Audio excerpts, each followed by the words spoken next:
let's come to speedy solutions.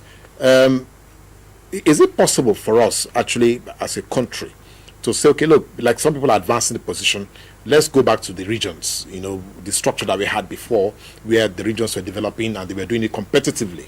That maybe if we do that, things may just begin to, we can see the light at the end of the tunnel, because you just said here, for instance, some northern states right now are actually booming. Is that a good scorecard for us to use to say, okay, look, let's go back to the regions? Well, it depends on what you mean by going back to the regions. No, some people are saying restructure administratively, rather than have 36 states, let's have 6 regional governments, and then, whatever, or 12 regional governments. Some people are advancing that position. Well, I don't think it's about scrapping states for regions. I don't know any state that wants to yield up its own autonomy and collapse into. And you don't need to do that. If the example of the euro area is anything to go by, you can still be, sovereign states and integrate economically, and form stronger, blocks. So you don't have to sacrifice your. So so there are benefits you can gain by acting at the federal level, as a federation. There are benefits you can gain by acting at the state level. And there are also synergies you can tap if the regions can work together. It's not just even the regions working together. The 6 regions also have to think of areas of interdependence.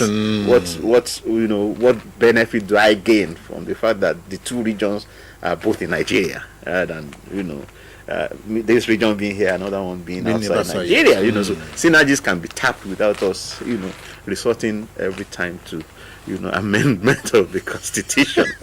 So you can recognize, what actions should be done at the regional level, what should be done at the federal level, federation level, and what should be done at the state level. But I agree with you that certain things will be best done, through concerted regional efforts. Okay. Now, another issue on the table is the quality of deep thinking that come to government policies. Some people have the opinion that we are not producing enough of either researched materials, or we are not producing enough of intellectual contribution.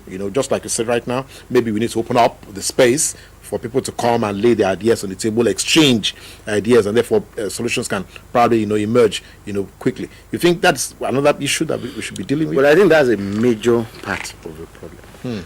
That there is a tendency for the executive, if you are a player on the pitch, in 90 minutes you can only focus on when the ball is with you.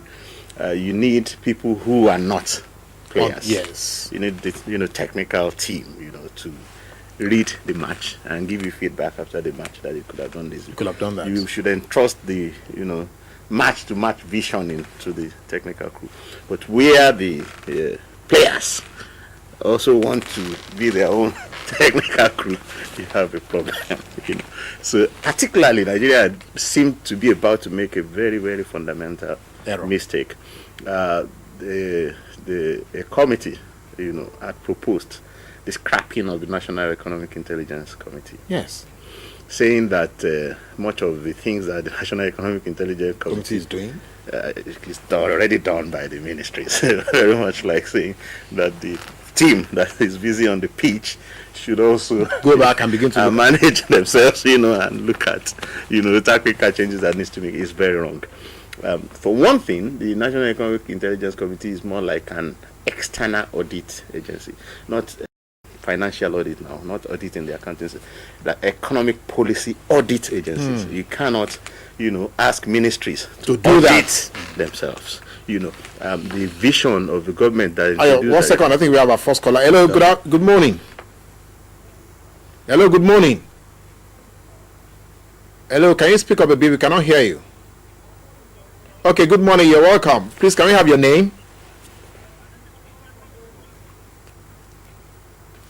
Go ahead with your question. You see, this issue of Vision 2020, economically, are we in the right direction?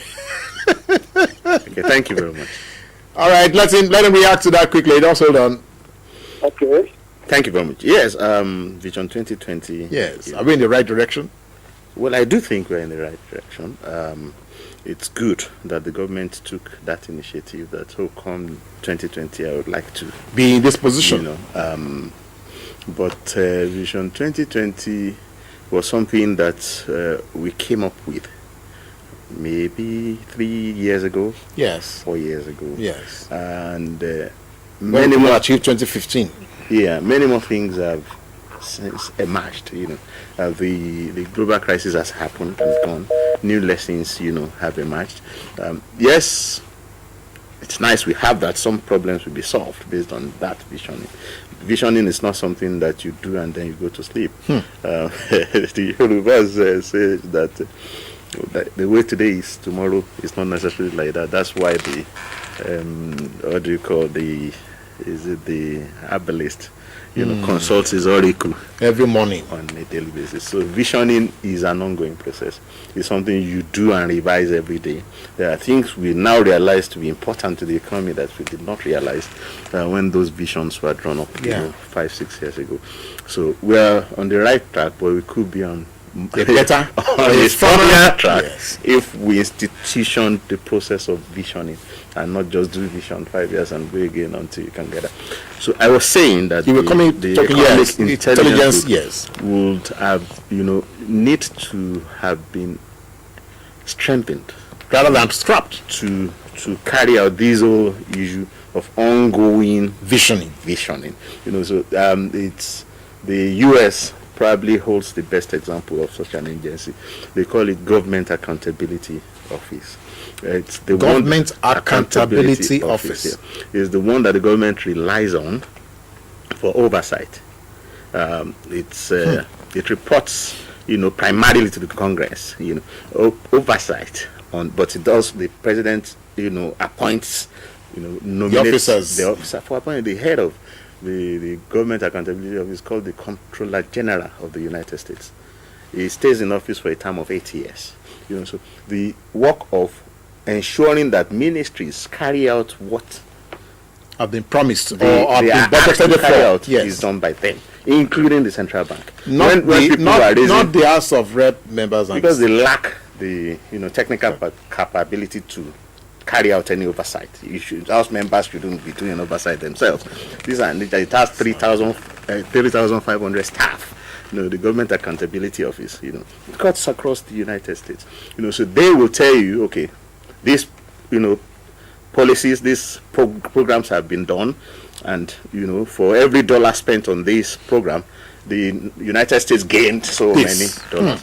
So it's a neutral agency that the executive and the legislature resort to, for opinion on how well government the economy is performing. They provide not just oversight; they provide insights as to what could now be done better. They provide foresight, as to this is where we think, you should be going headed, and they can do that not for all the ministries. They do that for all the states, for everything. United States. I think Nigeria should borrow from that. Now, I don't know. My producer is telling me that we don't have time. I really can't understand how 1 hour can disappear just like that. Now, but is it possible for us to garner some additional information from you? We are going to continue this conversation on youtube.com/NTA2 Lagos. Then you look for Close Flow with Ayo Teriba, so we can have your comments and your questions or your likes. Then we'll continue from there. But is it possible for us, for our viewers, to also maybe get onto your site where they can probably, get some more information from you? Do you have such sites? Yeah, Economic Associates. Okay. You can Google Economic Associates. Economic Associates. Or www.econassociates.com. Okay, so Google Economic Associates. I'm sure you hear a lot more from Ayo Teriba. We must find a way to get him back into the studio some other time, because right now we just must run from here. Thank you very much. It's been a pleasure coming. It's a pleasure. Having you to come to see us and sit down and share your experiences with us. We must do this again, all right? Thank you very much. And for our viewers, it's a pity. It's always a pity. We just don't have enough time to do Close Flow with you. But we got to leave now to come back another day. So thank you for watching, and have to yourself a great day. Bye.